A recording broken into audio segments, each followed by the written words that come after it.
after all that, it looks like the only rider who's not going to be changing out on Team USA is Hayden Deegan. Did not see that coming a week ago. That being said, I've always kind of had the theory that Hayden would possibly come back. We had that in our video earlier this week, and I feel like we're one of the first people to talk about it. Anyways, we've got that to talk about. We've got Joe Shimoda on the 450 at Motocross Nations to talk about. We're going to dive into all the teams at Motocross Nations, who's on what bike, who they're going to be racing, and the storylines behind that. And I think we can all agree we love us some RJ, but I'm going to tell you why I think he does not deserve to go to Motocross Nations. There's a lot that I want to talk about and not a lot of time to do it, so let's get into it.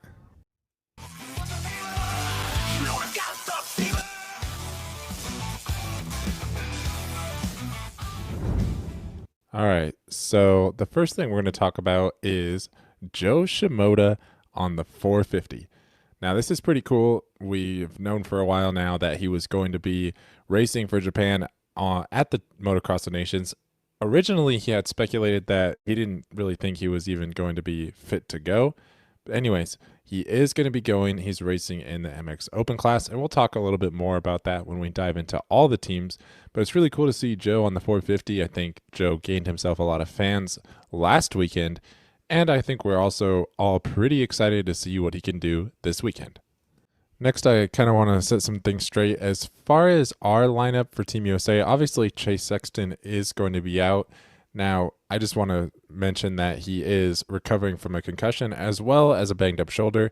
We did break down the crash a bit in our last video where I speculated that he probably hurt the other shoulder compared to the last time he banged up his shoulder back in pro motocross. Either way, not an ideal situation for Chase Sexton. That being said, I do think if there was a championship on the line, you would probably see him return to racing this weekend.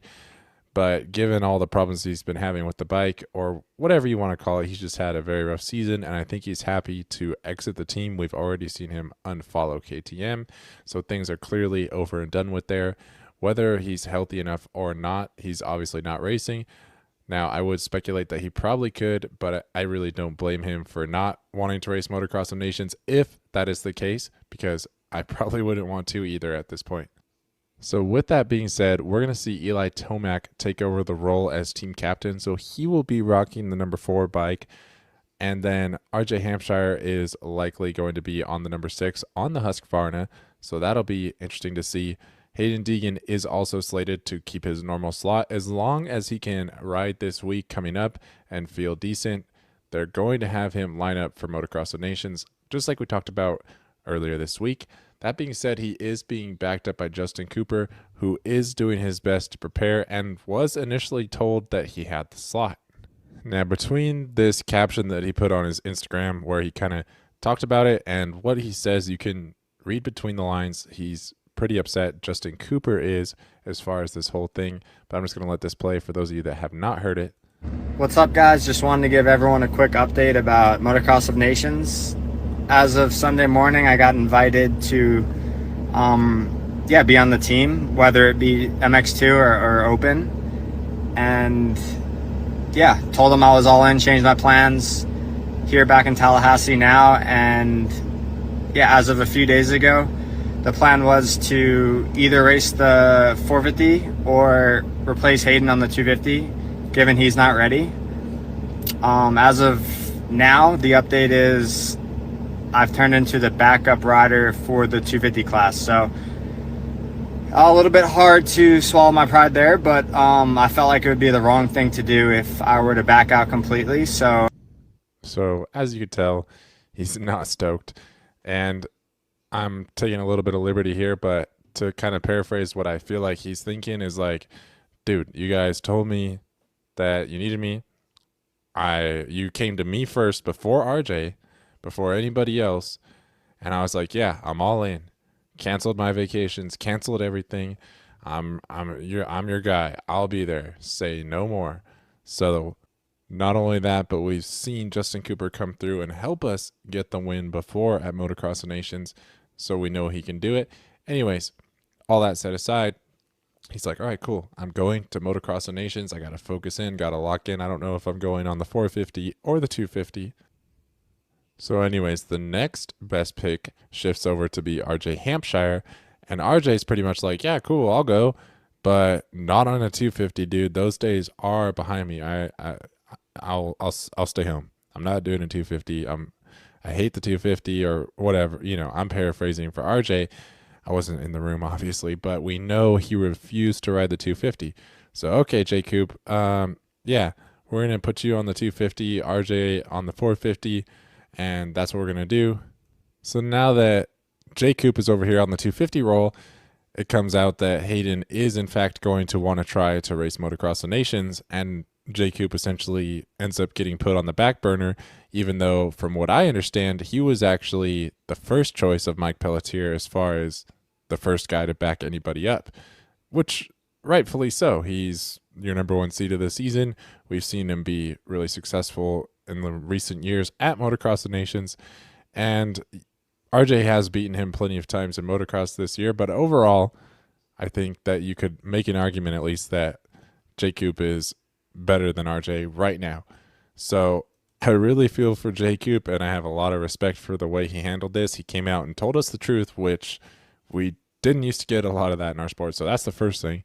The second thing is, if you guys heard what he said, that it just wouldn't be the right thing for him to back out entirely, because that's almost kind of like throwing a temper tantrum, like, well, if I'm not going to be the guy, then I'm not going to go at all. So I do appreciate that as well.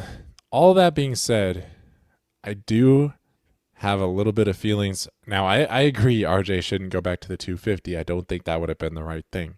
That being said, I don't know that you're in a position to dictate that either. So that is why I said in the intro that maybe RJ shouldn't go. And realistically, I think our best team would be Tomac, J Coop, and Hayden with what we have right now, knowing that Sexton is out. But RJ's right there, so I'm really not that mad about it. Anyways, my whole point is that why don't we just put J Coop on MX Open, Hayden on MX2, and Tomac on MX1. And oh, you're in the comments right now typing up, well, we can't do that because what if Hayden can't do it on Friday? He has to pull out, then we need someone to back him up. Well, let me just tell you something. We got this guy right here, Cooper Webb. Now, is Cooper Webb as high of an upside as RJ Hampshire? No.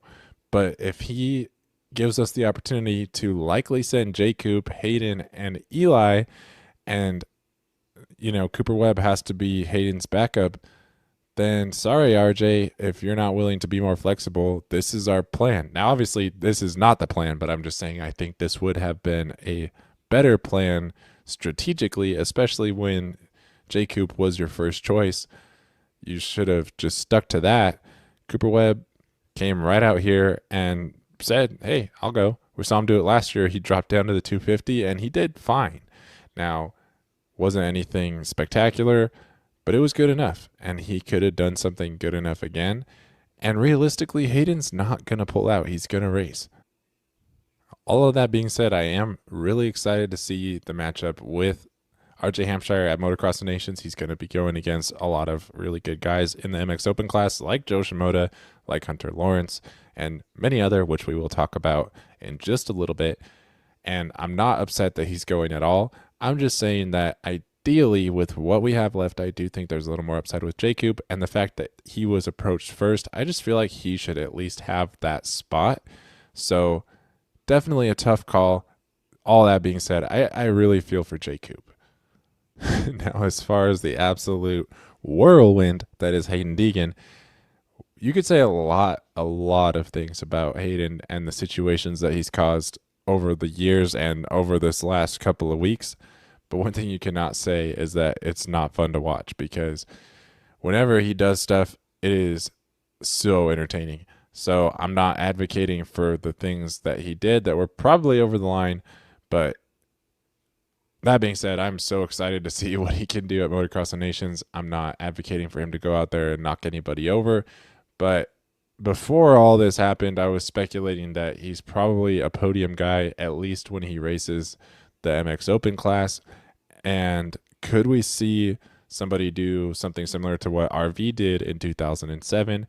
That was on home soil, and that was a really incredible moment.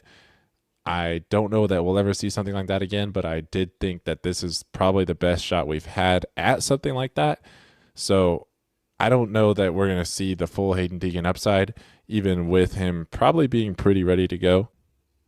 I would have to imagine there's still going to be a little something in the back of his mind reminding him that he's injured, and even if the pain doesn't hold him back, just the fact that you're not going to want to hit the deck on that shoulder is going to make you choose lines a little bit differently, I would imagine.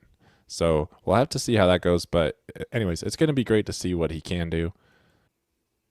But not only is he coming back for Motocross of Nations, he's also announced, or it was announced, I don't know that he announced it, but it's been announced that he's going to be racing the World Supercross Championship.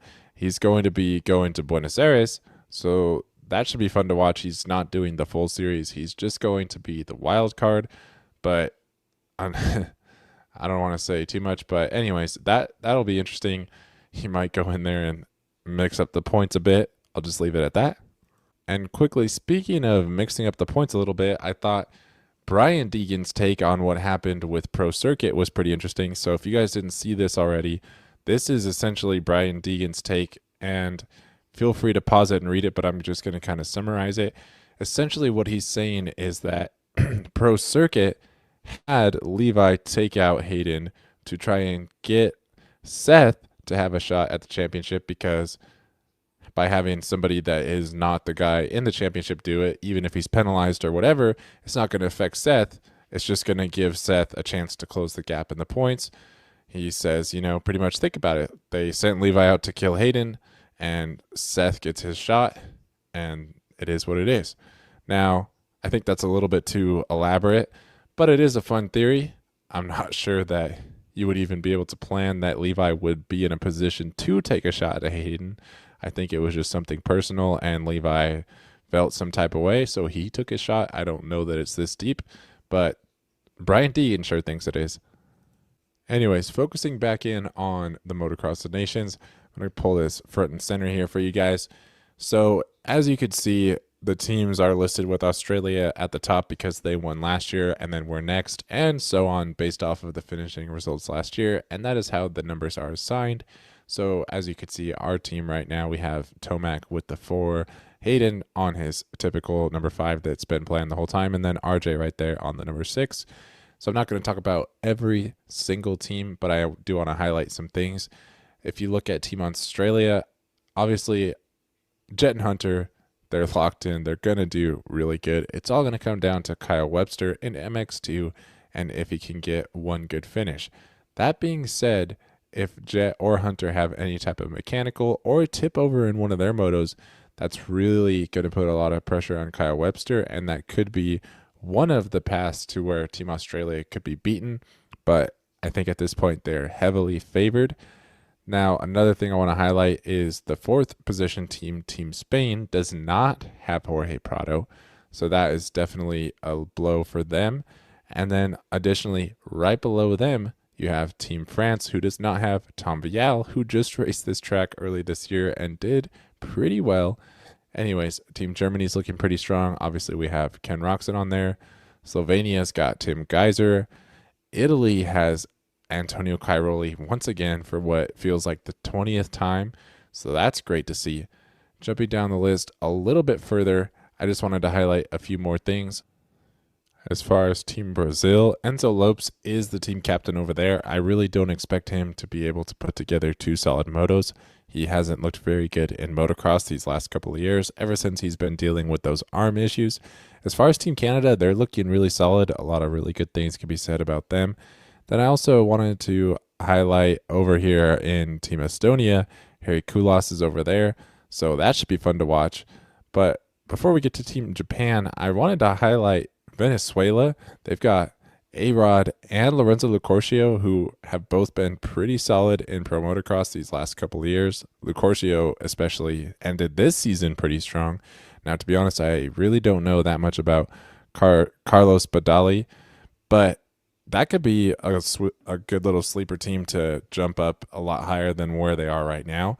And then, of course, at the very bottom, we have Team Japan with Joe Shimoda in the open class, and he's obviously essentially the team captain, but I feel like there's some strategy here to try to put him in a position to maybe go after a win. Obviously, the open class is the slightly easier of the two. Now, he will still have to race the MXGP class because they all race each other at least once. But in the other moto, when Shimoda is going up against the MX2 guys, that might be a lot of fun as far as seeing just exactly how he stacks up.